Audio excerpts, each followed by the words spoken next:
তাহলে এই যে 1 2 3 4 5 6 7 8 9 এরকম করে যে যাচ্ছে সংখ্যাগুলো এগুলোকে আমরা স্বাভাবিক সংখ্যা বলি।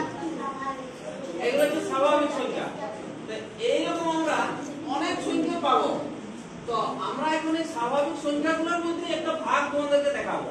আমরা পরে আরো অনেক সংখ্যা পাবো। হ্যাঁ, ঋণাত্মক সংখ্যা পাবো, ধনাত্মক সংখ্যা পাবো, বাস্তব সংখ্যা পাবো, জটিল সংখ্যা পাবো, ভগ্নাংশ পাবো। কিন্তু সেই সমস্ত আমরা এখন যাব না। আমরা এই স্বাভাবিক সংখ্যা থেকে 4 ধরনের সংখ্যাকে আমরা দেখব। এইগুলো কিন্তু এক একটা অঙ্ক, এই 1 2 3 4 তাহলে সংখ্যা প্রকাশের যে প্রতীক এইগুলোকে অঙ্ক বলে। তাহলে এইখানে আমরা এই গোটাটাকে একসাথে স্বাভাবিক সংখ্যা বলছি। তাহলে স্বাভাবিক সংখ্যার মধ্যে আমরা 4 ধরনের সংখ্যা দেখতে পাচ্ছি এখন। জোড় সংখ্যা, বিজোড় সংখ্যা, মৌলিক সংখ্যা আর যৌগিক সংখ্যা। শোনো, 4 ধরনের আমরা সংখ্যা দেখতে পাচ্ছি না। এটা হচ্ছে জোড় সংখ্যা, এটা হচ্ছে বিজোড় সংখ্যা, মৌলিক সংখ্যা আর যৌগিক সংখ্যা।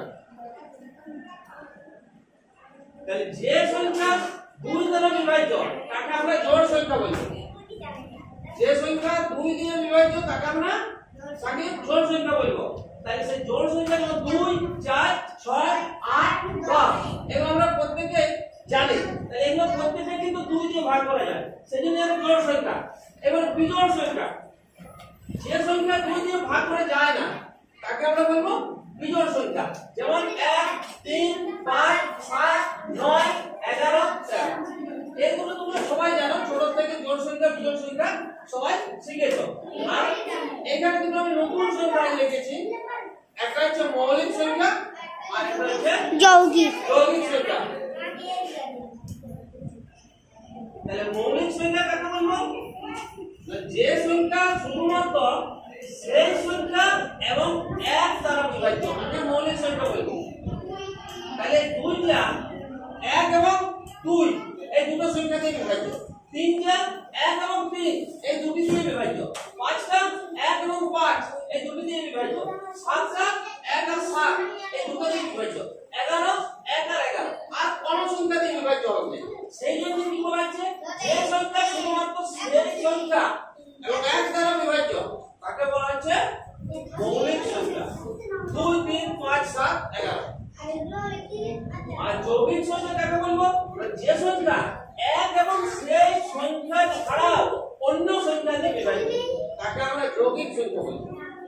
তাহলে যেমন 4 6 8 9 10।